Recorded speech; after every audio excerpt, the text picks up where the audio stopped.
is Doug DeMuro, and today I am here with Kennan. Kennan is one of my very best friends, and he happened to be over at my house today, so we decided to record some videos. As you do. As one does. Kennan owns a Ferrari F355 Spider and an E39 BMW M5, and today we're going to talk about our dream three-car garage. Before I get started, be sure to check out Cars and Bids, which is my enthusiast car auction website for cool cars from the modern era with free listings. You can list your cool car for free and auction it on Cars and Bids. And we've had some great sales recently, including this wonderful Mercedes SL65 AMG with a twin-turbo V12 sold for just over $40,000. This fantastic Porsche Cayman GTS brought just over $70,000. And this wonderful 1980s 911 Cabriolet sold for just over $35,000. If you're looking to buy or sell a cool enthusiast car from the modern era, Cars and Bids is the place to do it. With daily auctions, great selection, and free listings, check it out at carsandbids.com. Okay, today we are talking about our dream three-car garage, which is kind of an absurd concept just to begin with, because I think the parameters are you have infinite money, but for some reason you can only afford a three-car garage. I gotta do it, man. And I think these cars you have to own them forever. I think you can't. This is it. This is just did I send any instructions on this? Okay, no parameters. Good, yeah. good. Okay, well, we'll define them right now. I think three cars, you can spend however much you want, but you can't sell them. They're your only cars. You can't go and buy other cars. There's no street parking. Right. There's no street parking. That's a good way to look at it. Okay. This is it. Okay, three cars and that's it. Three cars in your dream three-car garage with infinite money. All right. All right, why don't you start with your first car? All right, so the first car I'd like to start with is something if you're only gonna have three cars, you need to have something you're gonna use every day. Right. And something that I really love, a car that I've always loved, is the Aston Martin Lagonda Taraf.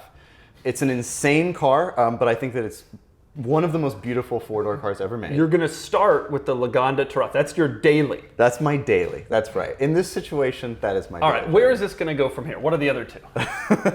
So that's the daily driver. Then I'm a huge Ferrari fan. I have a Ferrari, I've always loved Ferraris. So for me, the next car, for the ultimate, I wanted something incredibly unique that hasn't been like anything else, and that's the Ferrari F50. It's a V12, manual transmission, convertible, living in Southern California. That's like the next car. Truly, I just want that car. Okay, so we got Lagonda Taraf and an F50. That's right. Okay. And then Shudder to think what the third car will be. It's relatively predictable, but for me, it's the McLaren F1, which I feel is one of the all-time greats. So you've taken this challenge. You decided infinite money really meant infinite money. Okay, let me draw a parameter. Infinite money, but you still can't afford a McLaren F1. No. Okay, let me give you my thoughts on that. Okay. That's interesting. Please. F50 is great. That's a great choice. Don't you want a sports car that you can use? Yeah. One of the things that I think about when I drive this car is there's a lot of pressure. In your mind, you're anxious a lot of the time. Yes, I mean, and that's a very fair point. Obviously, the McLaren F1 is a $20 million car these days. One of the benefits of this car in particular, and it also translates to the McLaren F1, again, never driven one, but from everybody I've talked to, it's an incredibly easy car to use, but also doesn't garner that much attention. But it's worth $30 million. I mean, aren't you worried? But as a parameter, you've removed money from this equation altogether. I know, but you're still fearful. If you crash that car, you're going to be on the front page of every automotive website on planet Earth. Well, hey, yeah, but the beautiful thing about a McLaren F1 is no matter how many times you crash it, as Rowan Atkinson has proven, it really doesn't affect the car. So you just went hog wild. Even your daily is like an ultra low production exotic car. Yes. Does it bother you at all? I can't believe you didn't say E39 M5. I thought there was no way you were going to not have your daily be the E39 M5. Do you feel bad for the E39 M5 that you have turned your back on it? He's had this car for years. He loves it. He talks all the time about how it's the greatest car he ever owned. He bought a Ferrari. He still prefers the E39 M5. That is true. That is very true. So in this case, I had to just disconnect from reality altogether. You would rather have a Lagonda Taraf than an E39 M5. I think if given the opportunity to really go for it, it's yes, and all three of my cars have 12-cylinder engines. It's and if these are the only cars you can have forever, you know, 12-cylinder engines are gone. Manual transmissions are gone. The Giraffe's not a manual, obviously. But like, these are, for me, you know, the idea of this is they represent cars that are the pinnacle of like just total freedom. What you could have, like if you just were in a dream, basically. I almost refer to it as like an inception garage. It's like a dream within a dream. That dream within a dream. Right. To be able to do this. And those are the ultimate dreams. So me. you would want not F40, not Enzo. Not you F40. want manuals. Yeah, I want manuals. And again, the F50, it's the thing I like about that more than the F40, which I still revere the F40 as one of the greats, one of the all-time greats, is the F50 is just like, you know, it's just so unique. 12-cylinder engine, it's insane. mid-engine, there's nothing like it. Okay, you're not, very little I like think you're not too wrong. I'm surprised about your daily choice. Although I will say, you are going from the most beautiful four-door car, the E395, to the most beautiful four-door car. Some things are consistent. That's fair. Yeah. That's fair. Okay, that's a ridiculous garage. It is. And I think you would end up driving the Laguna Trough 99.9% of the time. Yeah, I hope it drives great, because I've never driven one. It does not. If you no, it's fine. If you took a McLaren F1 out, the other problem is you'd be inundated with people all the time. See, that's the thing. That's not true. If anybody who knows even the littlest about cars sees that car, your life will be over. They will come up to you, oh my God. I once watched a video where Mr. JWW went on a convoy and drove a McLaren F1 out of London. They did 1,000 miles on this road trip in this car. And one of the things that he remarked was driving out of London, you know, a place that is known for supercar spotting, like there was one person. It does have kind of like an old car, whatever kind of look to it, to non. Right, and even Jay Leno, it's very understated for what it is. And even Jay Leno said, like when he drives his, and this was many years ago, but he said, you know, people come up to him and it's like, is that a kit car of some kind? Yeah. It's like, yeah. No, so I think. I was in his with him and people would be like freaking out that they're next to Jay Leno in traffic. Right. And I'm like, but this is a McLaren Jay F1. Leno is cool, but you don't understand what you're seeing. That's exactly right. So I think that's, you know, again, like I freak out when I see one, you freak out when you see one, anybody we know does. But like the reality of that car is for normal people, I think, who aren't in car enthusiasts. Okay, fine. You've obviously given this a lot more thought than I have, although I have given it thought over a period of years, because my 3-car dream garage is daily driver, Mercedes-Benz G500 Cabriolet, sports car number 1, 2005 Ford GT, sports car number 2, 2005 Porsche Carrera GT, and I've solved the 3-car garage problem.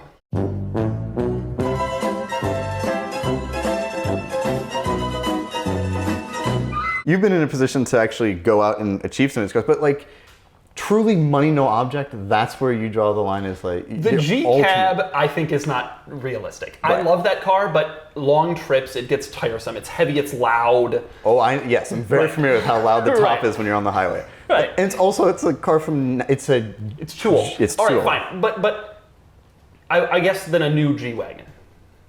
So a new G-Cab is what you. Well, as new a G-Cab as you can get. No, I would just get a new G. Actually, I wouldn't even get a new G-Wagon because they don't have lane assist. So what I would get. I see. Okay. 2022 Mercedes-Benz E450 all-terrain. Well, that's an adventurous choice. Thank you for taking the dive on that one for all of us. This unlimited money. Okay, you're right, but I really want this car. Yeah. So that would be in the dream garage no matter what. I can't fault you for that, of course. That's the F50 in my dream garage. But let me ask you a question. So, you know, you've had this car for a little while now, you still have the Ford GT and you still have the G-Cab. Right. Does driving this car though with the Ford GT, doesn't it take a little bit of shine off of that car? The Ford GT is definitely not as special as it was 8 weeks ago in my life. Right. Now that is But it's usable. This is the thing, nobody knows this about the Ford GT. It doesn't scrape anywhere, ever. The bottom never scrapes on anything, no matter how insane the driveway goes. It's unbelievably reliable. It broke down like the first week I bought it, and it was 5 years ago, and it hasn't had a problem since, and I drive it everywhere. And it's like usable. I sit in it, I'm tall, I got no problem with that. I really think it's like the most usable, reliable, iconic car ever. And that weighs in my mind. Yeah, would I like an F50? Sure, but like, come on.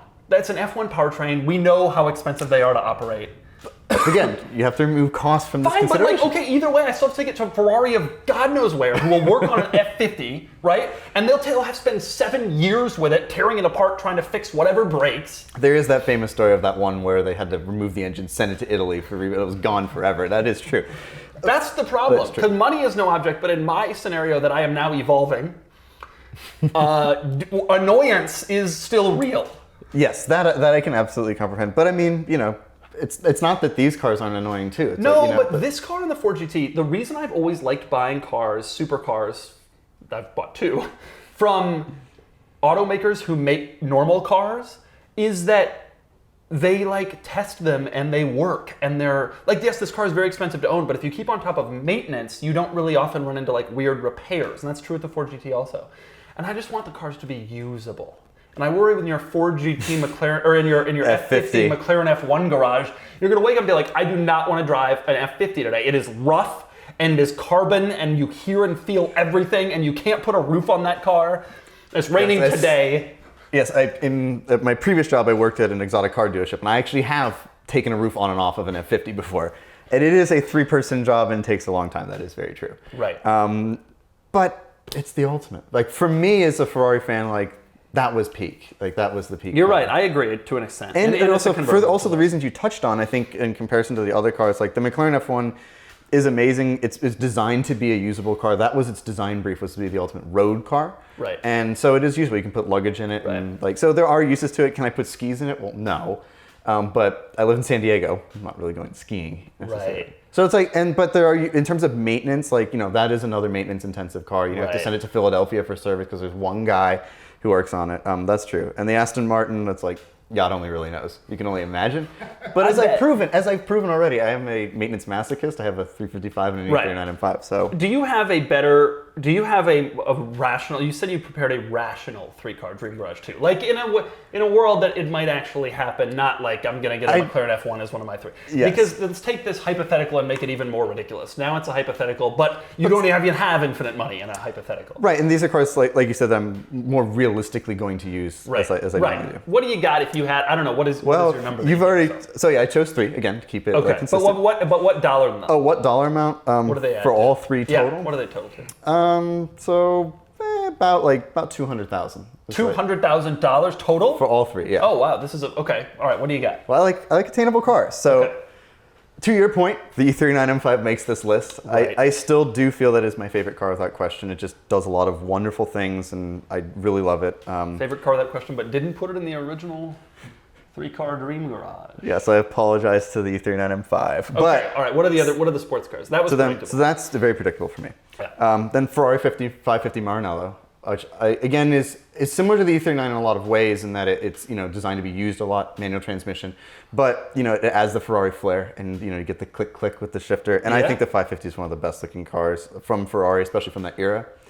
Very analog, very special. Right, yeah. And this last one will surprise you a little bit, but I would want an off-roader of some kind if I were doing and I've always loved the Toyota 70 Series Land Cruiser. 70 Series, I spent time with one in Southern Africa. I was there for a month, and I drove one around a lot and just adored it. So you would only have one sports car in this? I guess your E39 M5 with a manual and a V8. For how I like to use cars, and again, this is specific to me and how I like to drive. And I like the big power torque kind of cars, and like the car, and that's where those two just fit perfectly together for me. Right.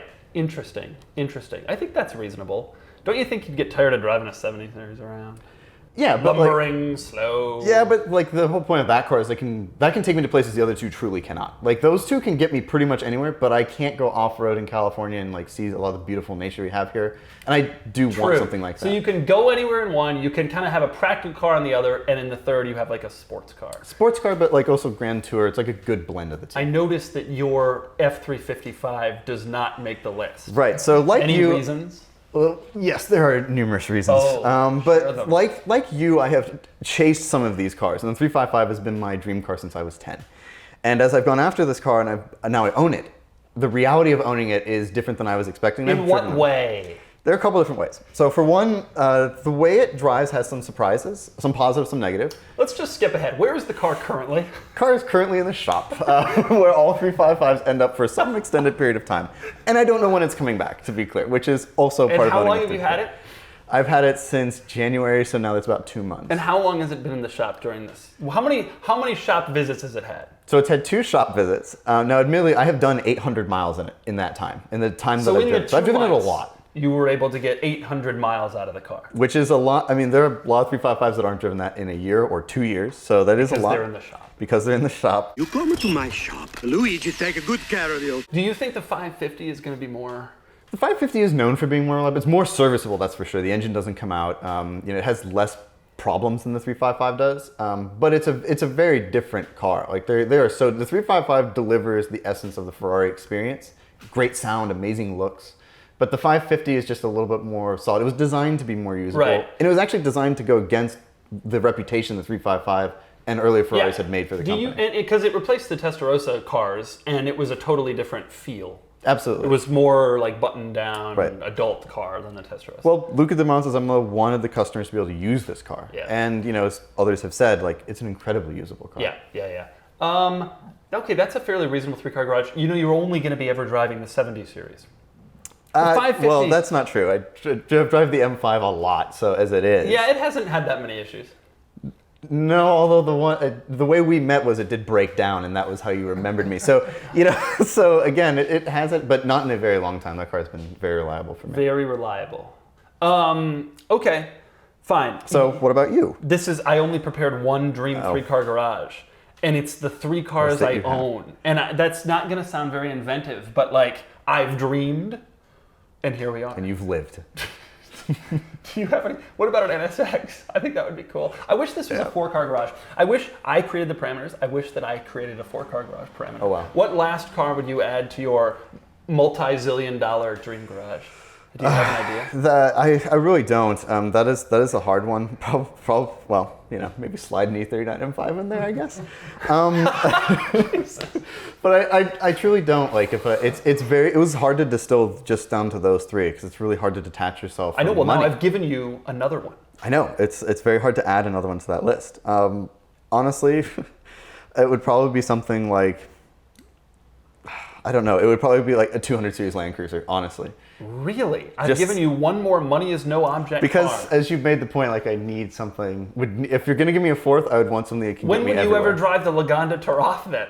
That's a great question. Special occasions and out to dinner, I guess. I don't know. I would take more people around on that. I can't. It in the would other be a two. special occasion when you drove that car. I can take I'll tell you one that. other person in the F1. Two people in the F1, one in the F50. It'd be nice to be able to take three people somewhere. I would put an F40 as my fourth. Really? Yeah. F40. Yeah. But maybe I'm not dreaming big enough. Maybe you're right. Well, that's the thing. Can we add Sultan of Brunei cars? I really want a Bentley Dominator. I knew you were going to go for the Dominator and one-offs from the Sultan of Brunei, but sure, why not? Yeah. The Aston Martin Bulldog. Do you know that? I don't even know what that There's is. some really heinous cars the Sultan has, and I want them all. Oh, maybe. Oh, now that you brought that up. The Bentley Java. Maybe 456 Venice.